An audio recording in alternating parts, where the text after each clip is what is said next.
now. Just give me a big nod.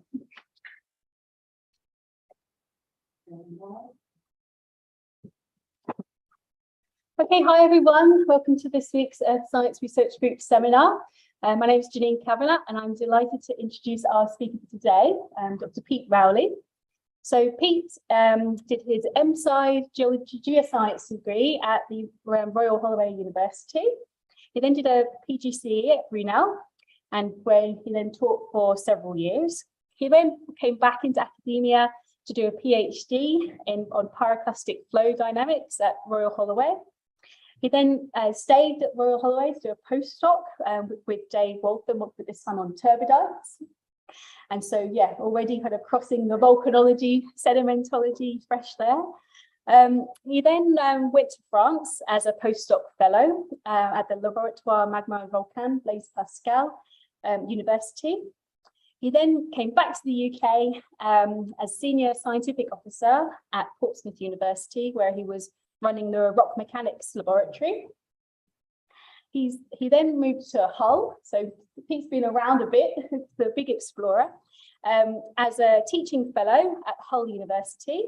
He then moved back down south to be senior lecturer at University of West England in Bristol, and now he's lecturer in volcanology at the University of Bristol. So welcome, Pete. We're really looking forward to your talk. Okay, thanks everyone, thanks for having me here.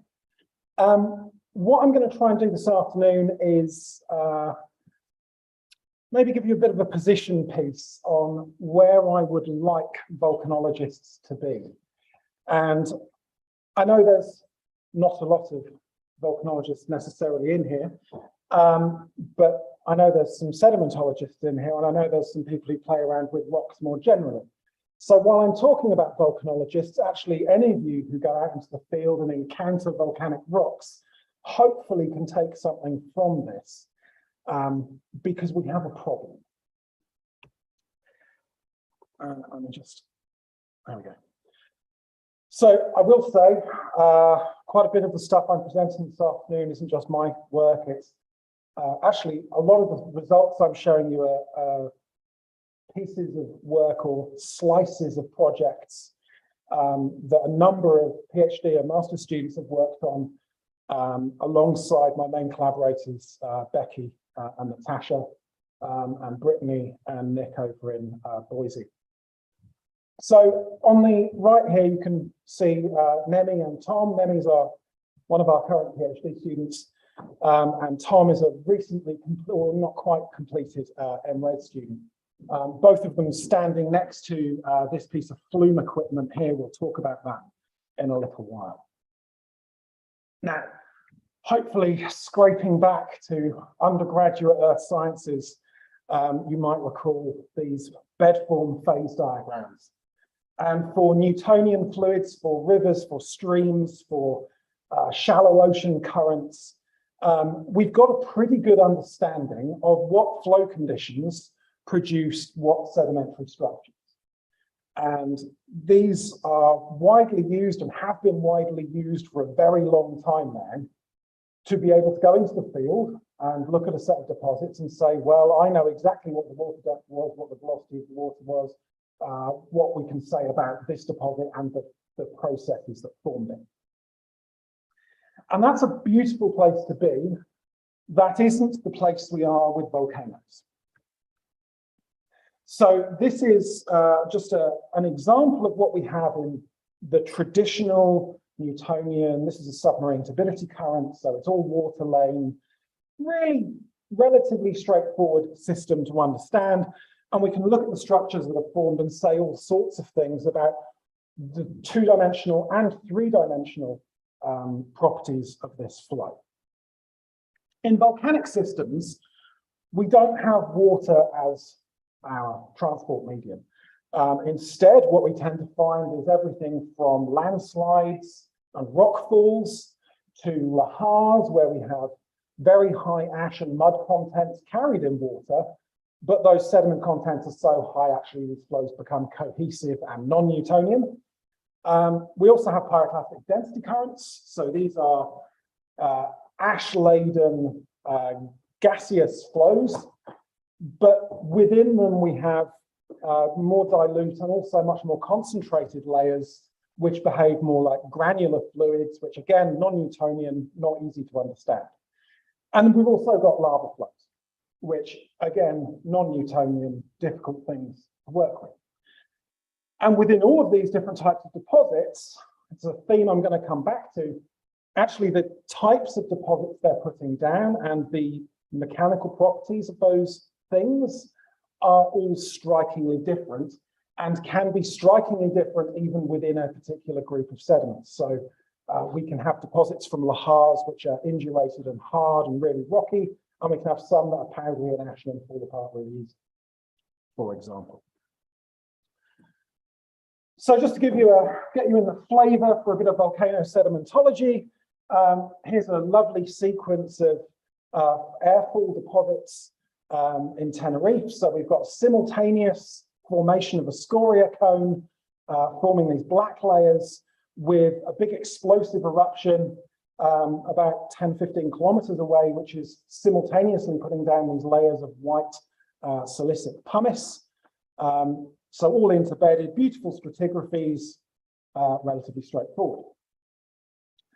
As we come down the volcano and start looking at more complex interactions, anyone who's ever run a field trip to Tenerife is probably familiar with this. It's known as the pylon stop, and it gives a really nice three-dimensional section through a complicated sequence of flow and fall layers from pyroclastic density currents and ashfall. And these things are not nice, uniform, planiform deposits. We've got erosive scours, we've got channel fills, we've got all sorts of quite complex three-dimensional topography going on. And sedimentologically, the deposits are quite different. They're carrying different materials. They've got different levels of sedimentation. They've got different levels of fines in them. They all mechanically quite different. An example from Mount St. Helens here. This gives you a nice idea of what happens once you've got a fairly well evolved and active volcanic system. So we've got nice thick pyroclastic layers here, but we've also got all sorts of fluvial deposits interacting with the same 3D stratigraphy. We have landslide deposits. We've got, if you look up towards the summit here, these large blocks, there we go. These large blocks in the middle ground, those are landslide hummocks.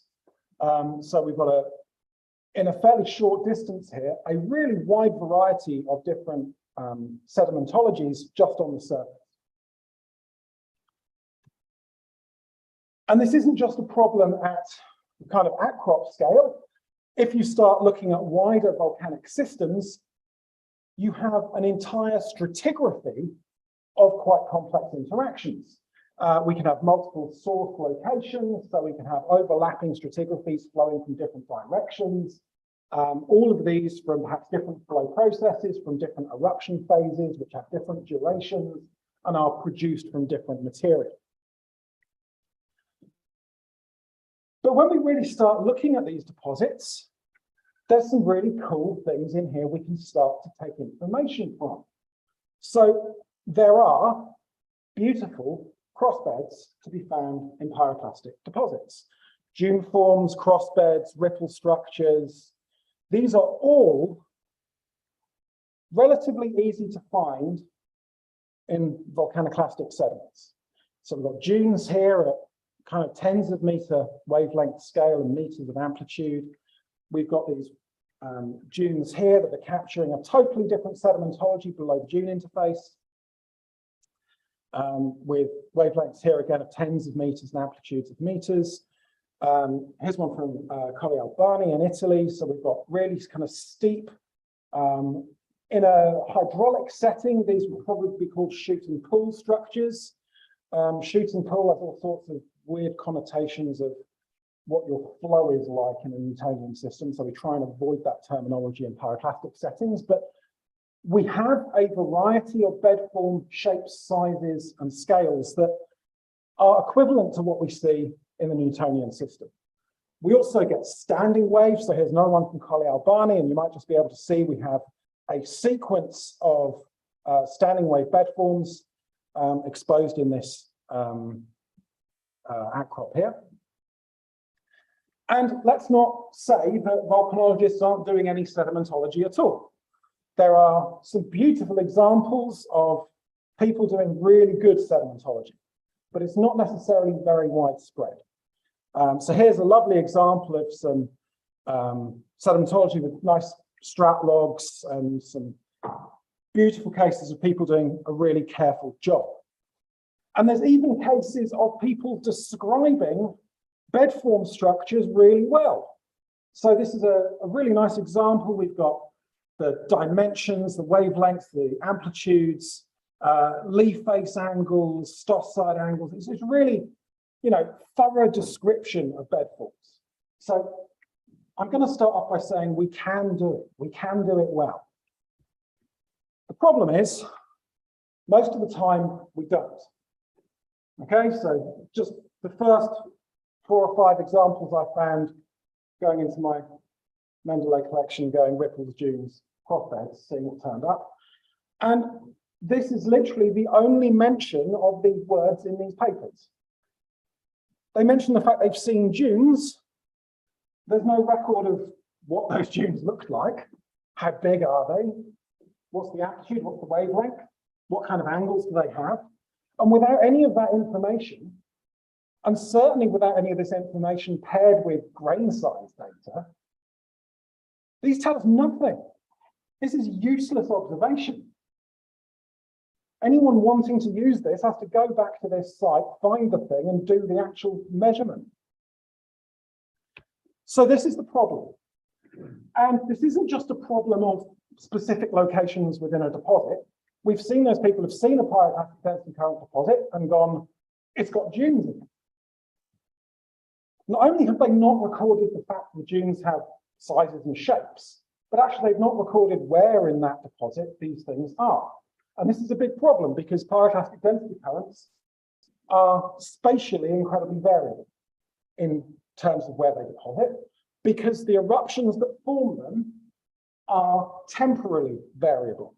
We can have eruptions which wax and wane, become more or less energetic, have different material being carried at different times. This chart here just takes a second to get your head into. So the x-axis here is the distance from the volcanic vent. The y-axis is time.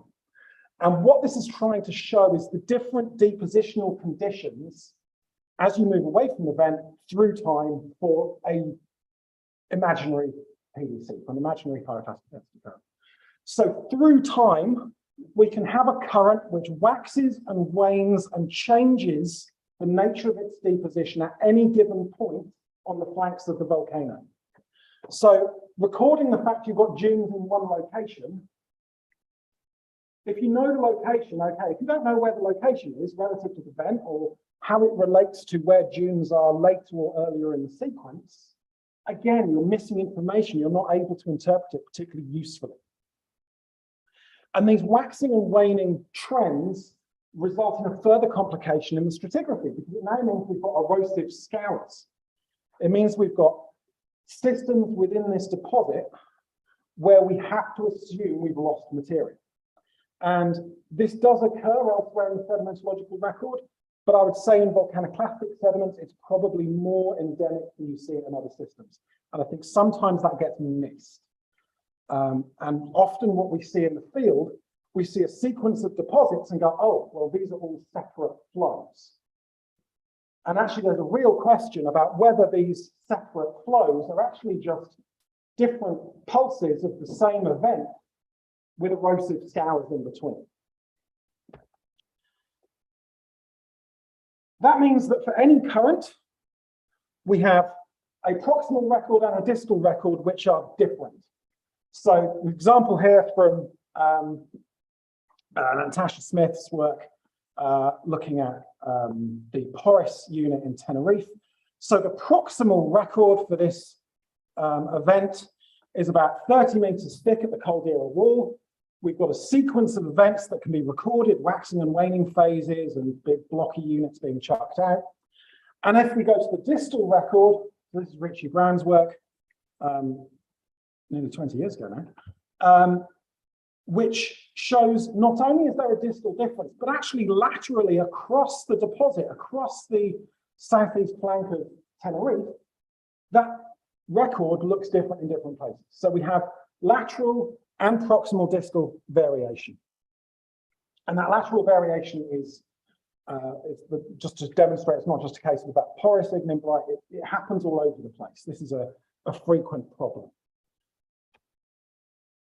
Now, it's easy to talk about pyroclastic density currents in terms of why do we care about these dune forms, and obviously we have lots of active volcanoes, all marked in red. We've got a global population density in blue, and the interface of volcanoes and populations is in some places quite severe. And we know that pyroclastic density currents cause a great deal of harm. This is Saint-Pierre in Martinique, 1902. 30,000 people killed by a pyroclastic density current. So we want to understand these things just in terms of the hazard they pose themselves. But actually there's a bigger issue, which isn't just the individual flows, it's the overall stratigraphy of the volcanoes themselves, the bigger structure, the architecture that is formed by multiple layers of stuff. So this is Anak Krakatau as it was in 2018. And in the weeks before December, it looked like a fairly standard ocean island volcano. So this had grown on the root of Krakatau, which erupted in 1883 and blew itself apart. And at the time of this had reached about 300 meters altitude. We've got a series of radar images here, INSAR images of the island. So this is from the 19th of December. We can see there's a little bit of blurring on the summit here because we have a small eruption plume up in the atmosphere, we think, interfering with the radar. But by the 22nd of November, you'll notice a big change in the morphology of the island. This change in morphology is 6 hours after a tsunami hit the surrounding Sunda coast. This is a tsunami generated by the collapse of this volcano. And as you can see, 8 hours later, we're missing the western flank. And it looks like we've got some deformation at the summit as well. And if we go on a few days later, we've lost the entire western side of the island. Again, this deformation is probably ash plume in the atmosphere. Until eventually we start rebuilding around this new structure. This is now 31st of December. And this is when we finally get clear skies again to get optical imagery. We've totally destroyed this island. We've now got a maximum altitude of, I think it was about 80 meters at this point. So we've removed a vast volume of stuff, and the removal of stuff happened through some kind of landslide process. If we look here, this is a photo towards this taken from an airplane on the, I think it was the 30th of December. You can see here the vertical sea cliff that remains from this flank falling off, and the eruption is now in a submarine mode. This is the tsunami that resulted. So about 7,200 people injured, over 400 people killed, and nearly 500,000 people displaced. From a relatively small volcanic flank collapse, but a flank collapse that was controlled by the stratigraphy of the island. So this is a series of profiles that were taken as topographic profiles across the island between 1900 and 2018. We've only got those profiles to go on, so we've got these 4 profiles to work with, but we can rebuild a stratigraphy from descriptions of what these slope angles were like in the intermittent time. And we know that on the 28th, we had a collapse in this, the red indicated area here. We also know from where that later collapse happened, that second collapse, that we probably had some kind of failure along this slope from the 1960 crater that's embedded underneath the main structure. So it's very likely that in this ocean island, which is made up of layered pyroclastic and lava materials, You've got a very big strength contrast between those layers. They are naturally weak interfaces. So this is very likely what's controlled the loss of this, the destruction of the Nutcracker Tower. So the point I want to make is that the architecture of the volcano is controlled by slope failure processes, lahars, PDCs, fall, lava flows, and any other processes, fluvial processes, and so on that might go on at the volcano. Some of those things we understand quite well. Pyroclastic density currents, we really don't. And these currents are non-Newtonian. Their internal behavior can't really be observed directly in the field. Any kind of observation tool you put in the way will just get smacked out of the way. They're incredibly hazardous to populations, and we're relying on the deposits from these things to infer properties and behaviors. This is where the sedimentology comes in. If we want to understand these, we need to understand the deposits. The deposits we get are complex 3D architectures. They're not just nice flat beds like you see in a turbidite basin. Okay, these are complicated structures. Pete's smiling. Highly variable mechanical properties are present in there. The sediments from different eruptions have different properties. Lavas, PDCs, ashfall will all have different properties. We can't observe how the deposits are formed in a PDC, so we're reliant on the bed forms to give us that information. We don't even know what the velocity profiles are like inside these things. Okay, we might have velocities with very high basal velocities that then become lower as you come up into the more turbulent, dilute upper layers. Or we might have velocity profiles that are friction controlled on the base and have higher velocities at the top. We literally don't know. What we do know is that there's some kind of denser layer at the base most of the time, and a more dilute, turbulent cloud above. We don't know what the interface between those two layers is like. Is it sharp? Is it gradational? Any assumptions we make about the velocity have to be based on experimental work. And this particle concentration, again, is dependent on what we think this upper interface is like. The important thing, actually, for us is that any deposit we form, and therefore any sedimentology, any stratigraphy, any bed forms, has to be formed by passing through this dense bit of the current. So the dense bit of the current is the bit I'm interested in. I don't care about the top bit. Let's think about the dense bit. So this is where Nanny and Tom come in, and this flume. The important thing about this flume is that we have a permeable basin. So we supply a compressed air supply underneath, so we can inject air from the base of the flume, and anything that passes across it gets that air injected into it. And the reason that matters is because in a pyroclastic density current, you have juvenile clasts of magma or pumice, which are giving off their own gas. They're dissolving volcanic gases, which creates a pore pressure. And that pore pressure forces the particles apart, so it reduces the friction, so these things behave like a fluid. So gas fluidization happens in natural PDCs. Obviously, I can't make a material in the lab that I can work with, which gives off its own gas. So the flume supplies gas through this permeable base. So we get the same fluidization behavior, but without the complexity of using lava.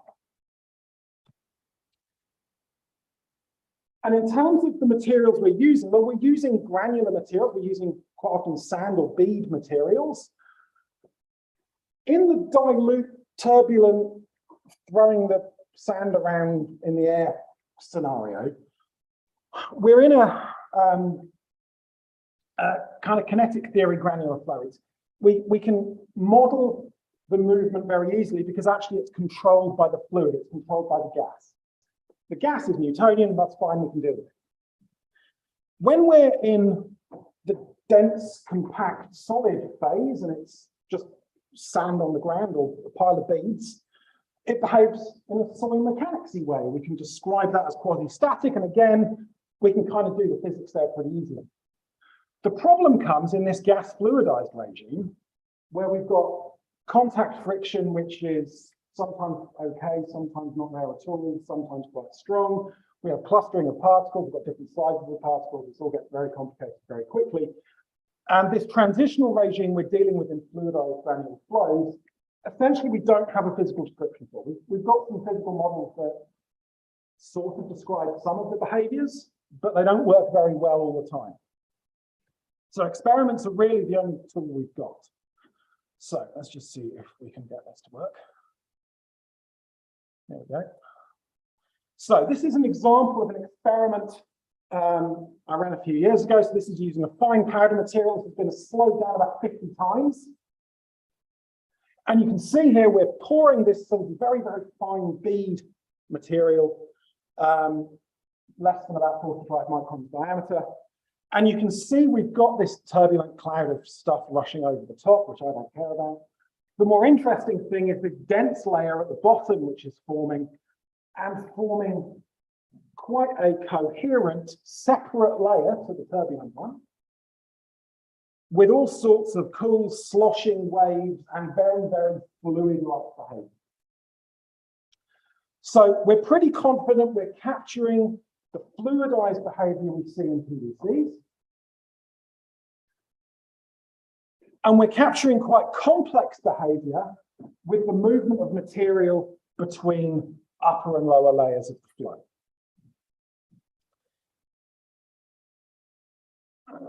How do I get to the next slide? Come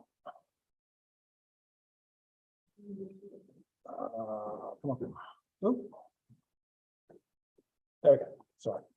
We're there. Okay. So we can simulate some of those layers and behaviors. We can also, oops, come on, let's do this one. Okay, that's not there. We can also, by running slightly coarser materials, actually strip away that fine turbulent cloud that makes an enormous mess in the lab and just gets in the way. Using slightly coarser materials, we can get the same fluidized behavior and start to look down on the currents to understand a bit more about some of the surface behaviors and features and how these things come to rest. And we see all sorts of cool things like ripple structures, sounding waves, and so on. So we're pretty happy. Oh my God, come on. Next. There we go. Next. There we go. So experiments are able to let us see behaviors in these currents in a way we can't do in the field. And there's been lots of different experiments over the years that have tried to understand some of the behaviors of these things, mostly focused on unfluidized granular flows. So just piles of sand, piles of beads poured down a slope. And so we've got a series of papers that have been published looking at things like velocity profiles through these currents, yield stresses, all sorts of friction terms and stuff. And when we start looking at fluidized currents, what we start to find is that actually these relationships aren't quite as straightforward as we think they might be. So this is work now looking at velocity profiles in fluidized currents. They behave quite differently to unfluidized currents, which is no great surprise. But actually, these experiments are still just putting a flow across a bare bottom fluid. And that's not what we're dealing with in a volcanic situation. We're dealing with a mobile substrate. So what happens when we do that? Well, here's an experiment, and these are particle tracking experiments. The different frames here are different stages in a particular experiment. The flow is from left to right. The red line in these things indicates the boundary between the base of the current and the sediment below that had already been deposited that is then getting remobilized into the current. So the reason these blocks are tilting is because actually the bed angle's tilting as we build up a bed forming here. But the takeaway message is these light blue lines, which are the velocity profiles, project down into the sediment below. So we have this flow boundary zone at the base of these currents, which is going to be absolutely critical in determining whether we grow any bed forms or not. So it's not just a case of having a flow that goes across a planar clean surface. It's actually remobilizing material and having these shear profiles that can project down into already existing sediment that really starts to make things interesting. And we can start to look at what kind of conditions allow us to form different types of bed form. So we can look at non-depositional conditions, we can look at whether we're getting planar beds, shallow bed forms, whatever you define shallow as. In this case, I think we're using 15 degrees, and steeper bed forms. So using dimensionless parameters, here we're using Savage number, we use a variety of others. We can start to look at conditions which enable us to form certain bed forms in a way that if we see that bed form in the field, maybe we can say something about the natural currents. And we can start then to look at lots of experiments and lots of field data and start to plot up phase diagrams. So this is hopefully edging towards those first diagrams I showed you of the bed form phase diagrams for Newtonian fluids. Maybe we're beginning to be able to build them for pyroclastic currents as well. So we're getting there. And we can build these deposits not just with simple monomixed combinations of particles of the same size, but we can actually start to then look at variations in grain size and try to understand some of the sorting processes that generate different stratigraphic features. Those stratigraphic features, because they've got different grain sizes, have different mechanical properties. One of the problems we find is that as soon as you start introducing different grain sizes, all of the original bed form fields for how things behave stop working. So all I'll say here is more work to be done. But you know, we're getting there. We're getting there. These different bed forms don't quite fit in the same way that when we have simple grain sizes. We also find that the actual physical properties of the flow change quite considerably. So these are velocity graphs for as the flow propagates along the flume, looking at flow front velocity and the velocity in the main body of the current for different grain size mixtures. And all I'm going to say is it's non-linear. And the relationships here are, again, more complicated than this project was really able to pull apart. But what we are seeing is that a high fines content certainly helps with mobility. Those high fines contents tends to also result in finer scale bed forms in as the currents coming to a halt. The velocities of these flows are not simple uniform velocities. We have a pulsing nature in these currents as well. And importantly, we know the supply of material into these currents is steady. So we're supplying a very constant mass flux. But what seems to happen is we get pulses generated within these currents spontaneously. And the number and size of those pulses is also grain size dependent.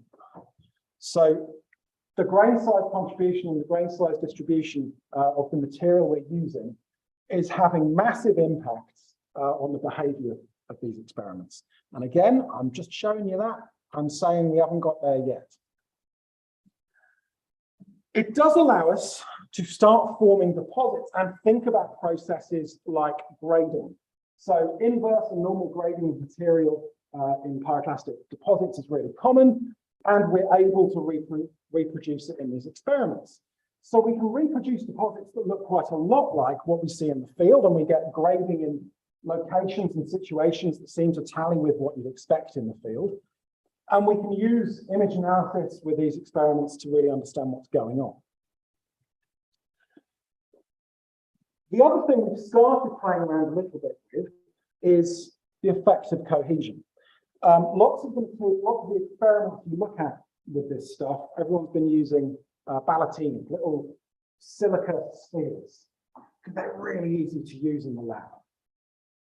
Unfortunately, what we found is that unless they are completely dry, they start behaving very, very poorly. And if you want to start thinking about cohesion in flows and how that might affect fluidization and deposition, actually the ballatinis start behaving in ways that are totally unlike any other material. So we've done a whole series of experiments using a variety of volcanic ashes, as well as analog materials like sand and ballatini and flour and clay and God knows what. Ballatini are the one material that don't behave anything like the volcanic ones. So unfortunately, experiments with glass spheres might have to stop. One of the things we are finding is that actually with these fine powders, and it's no great surprise here, but with these fine powders, you don't have to add very much moisture at all before their mechanical behaviors change substantially. And not just in terms of angle of repose and friction when they're static, but also when we fluidize them. So this is a fluidizing tank with just a pack of material in it. We feed gas up through it. As soon as we add more than about 0.25% by mass of water, this stuff sticks together, builds up a massive pore pressure internally, and then explodes. So we're not able to fluidize the pack at all. So these explosions are themselves quite interesting.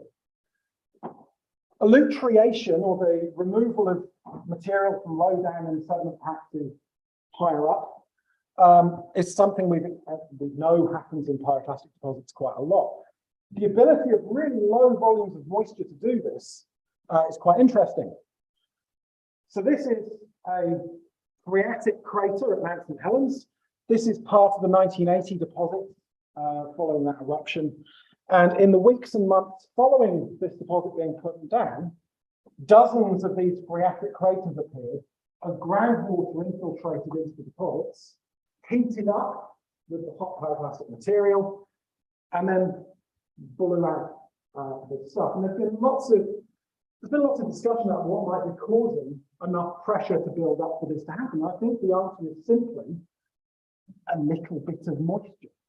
A little bit of steam from groundwater is enough to get, 0.5% of moisture into these deposits, which makes them cohesive enough to build up pressures beneath the surface that are measured, well, even in our lab, in tens of kilopascals.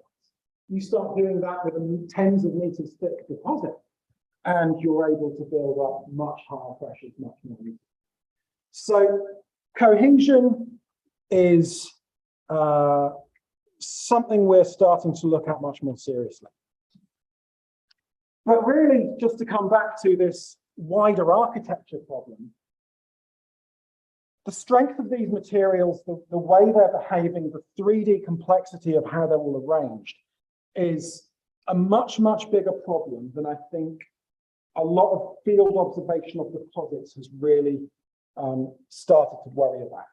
And while we're beginning to get there in terms of the lab experiments of understanding those mechanical properties and flow behaviors, and I hope fairly soon we're going to be in a situation where we have bedform diagrams, phase diagrams that we can start to interpret flow properties from, we really do need a lot more observation and recording of how these 3D architectures are really built up.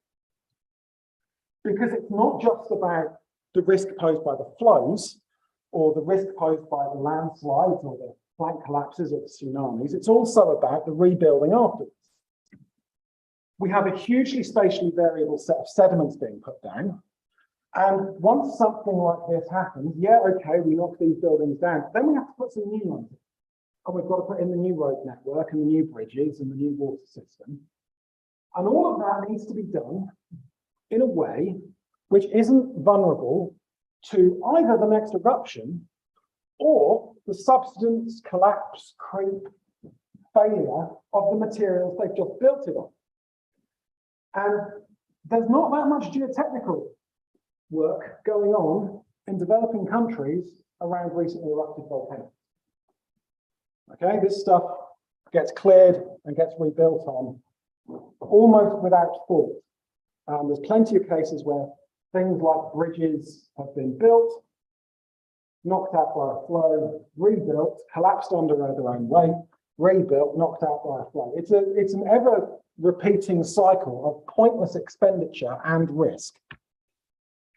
So, sedimentary processes are definitely causing variation in grain size distribution, particle type distribution, whether it's pumice or ash or lithic clasts or stuff carried in from elsewhere, particle shape distribution, bed thicknesses, porosity, permeability.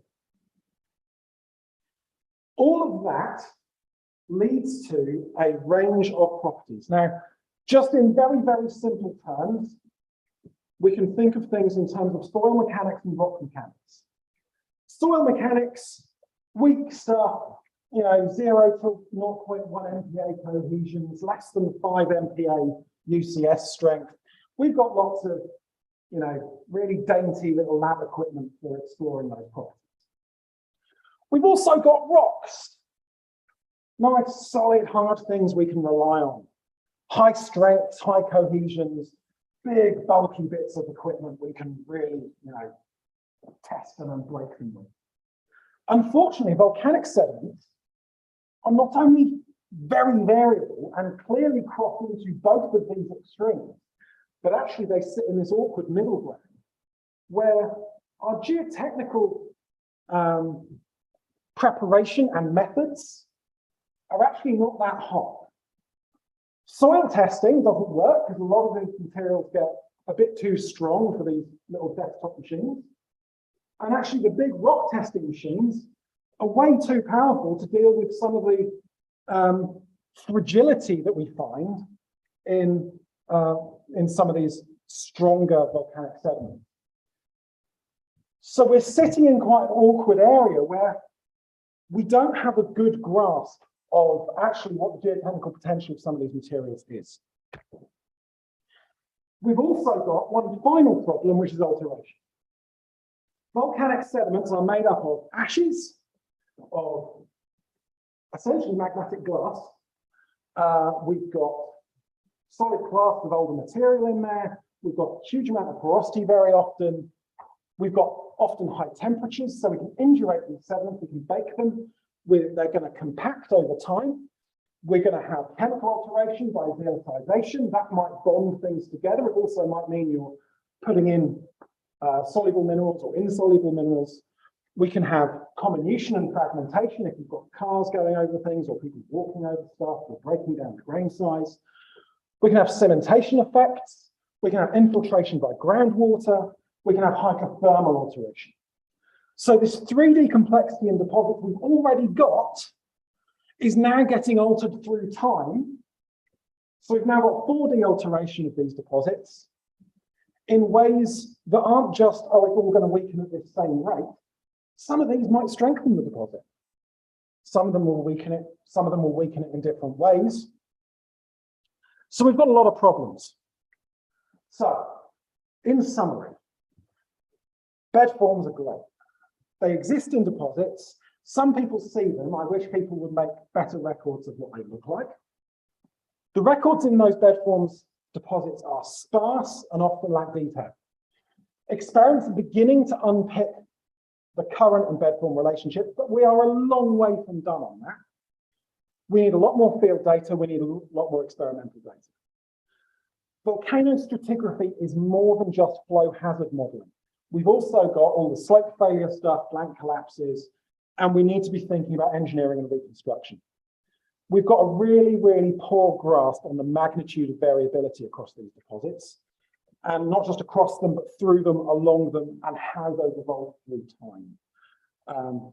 So I hope all I've done is present problems and no solutions, because that's how my research feels like it's going. Thank you very much.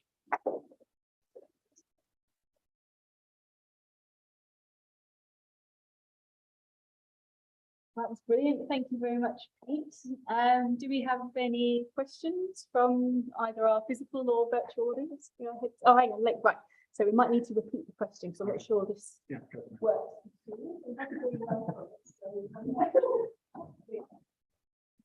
Yeah, thanks for the great talk. So one thing that got me curious is you said that you're injecting air to make the sediment behave or the flow behave the way you want. Yeah.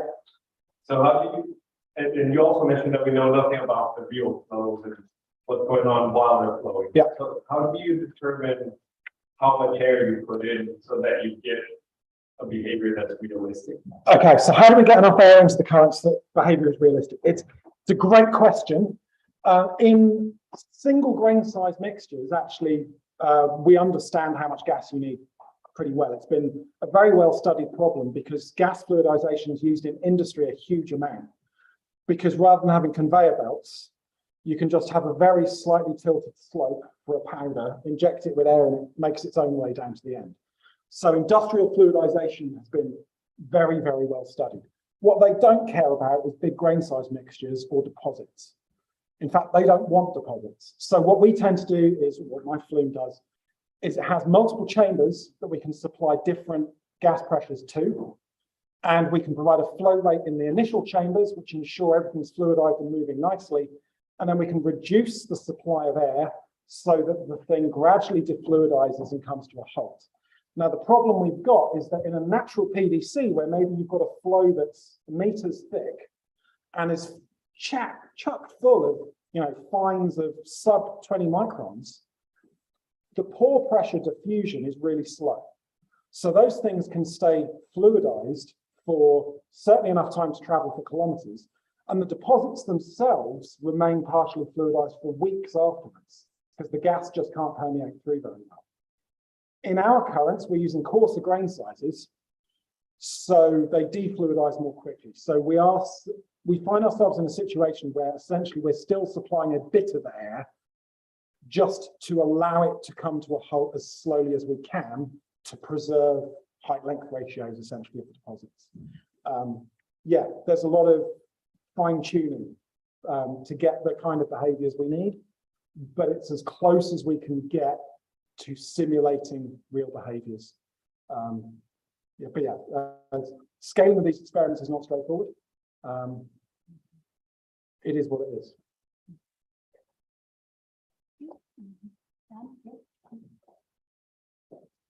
I think really nice set of experiments as well. But I just kind of following on that set of questions and getting about some of the results you shared. In the slide you had where you had the flow velocity, I think, and the shear stress as well. So two related questions is how did you measure the shear stress? And in the base of that layer where the flow velocities were very low, that's where you had the lowest shear stress. It's on my velocity side there. The shear stress calculations were from, now I have to get this right because I didn't do this. This is great work. I believe it was numerically evaluated from PIV work. So we knew what the loads on the bed were. We know what the flow velocities. We've got very high resolution velocity profiles through that material. Yeah, I don't know exactly what the method he used was, but it was computationally done. So what was the second part of the question, Dan?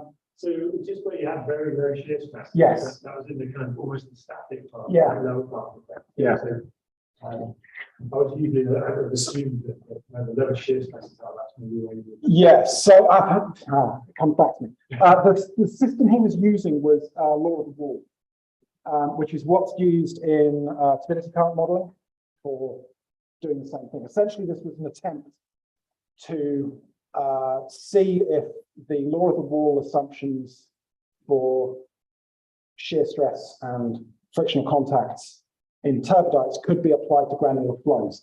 The reason being, the law of the wall has this transitional point between a shear layer at the edge and then into free flowing within the channel. And we wondered if that was equivalent to the flow boundary zone in our granular flows. And the interesting thing was, essentially, the law of the wall predicted the position of the flow boundary zone in every case. So it might be applicable. Whether that, I agree, it looks like a slightly odd result. It's interesting that the thickness of that shearing layer before we get into open flow is similar in both cases. I don't think there's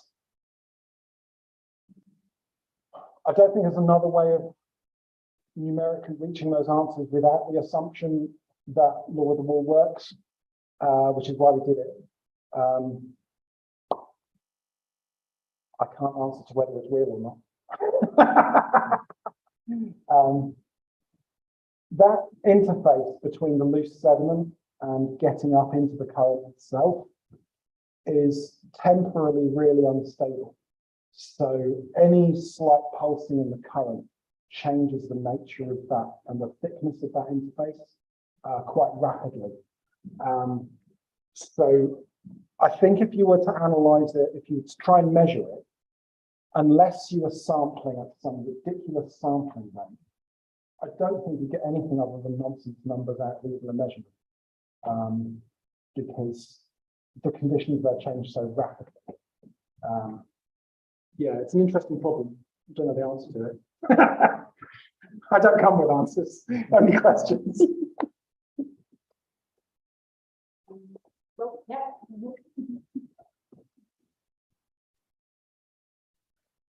Hi,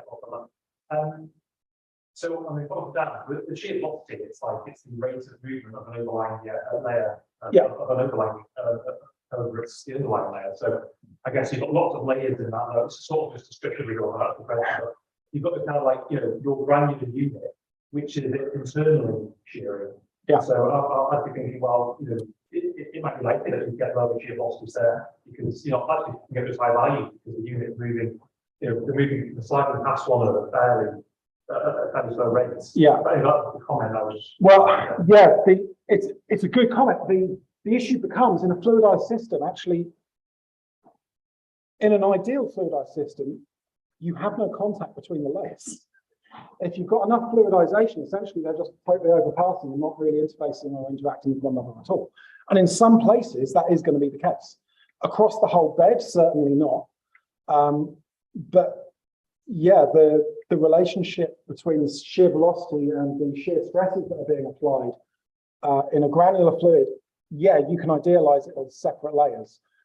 In reality, it gets pretty messy pretty quickly. My second question about that one is built on that, but you mentioned the component of the flow of non-Newtonian, and you focused on good stuff at the bottom and ignore that to good stuff at the top. I was sort of thought that you kind of needed a lot of turbulence, you needed a very clear interface between an overlying turbulent current and then to sort of generate stratification. So I mean, let's have it's especially the graph you had you showed those bed forms there, formation there, and you showed your so did they form during these granular non-Newtonian? Yeah. And how did they form? They form by the migration of the flow boundary zone. The flow boundary zone migrates upwards, and as it moves, it doesn't migrate in a smooth, steady vertical where we're gradually building up a deposit. It's more stepwise. So you build up a bit of deposit, and then maybe you get some overpassing, and then it freezes, and you form another bit, and another bit comes over. So it's much more stepwise. It's much more pulsatory, and it's a combination of both shearing out of the looser substrate underneath and remobilizing it into more energetic areas or less energetic areas.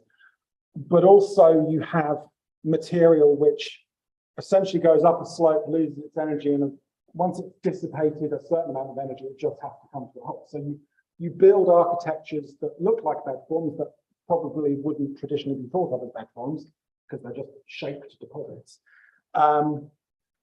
But similarly, you have an ability to build things with wavelength and repeating structures as you have a pulse of flow come over and it remobilizes some of the, it will actually thicken the flow by remobilizing substrate.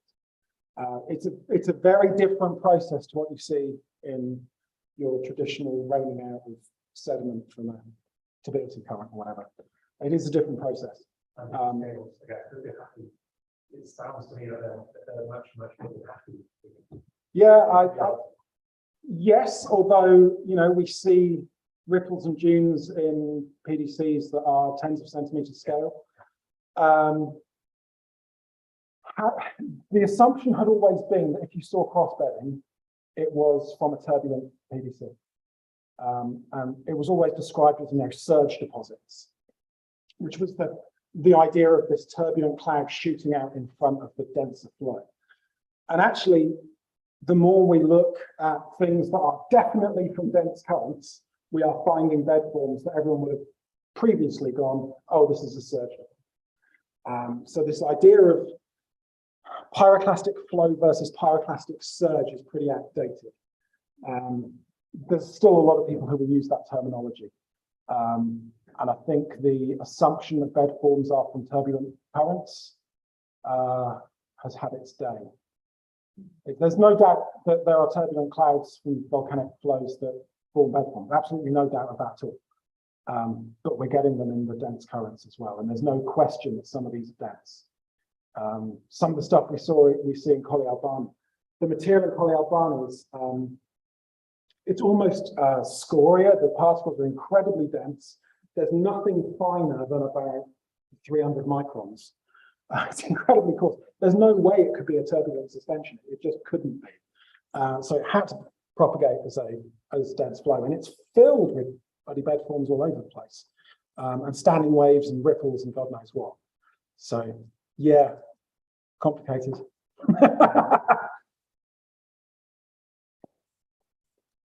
Okay, well, in the interest of time, I think we have to leave it there. I have lots of questions myself, but I'm going to ask them in the pub instead. So just to thank Pete again for a fantastic talk.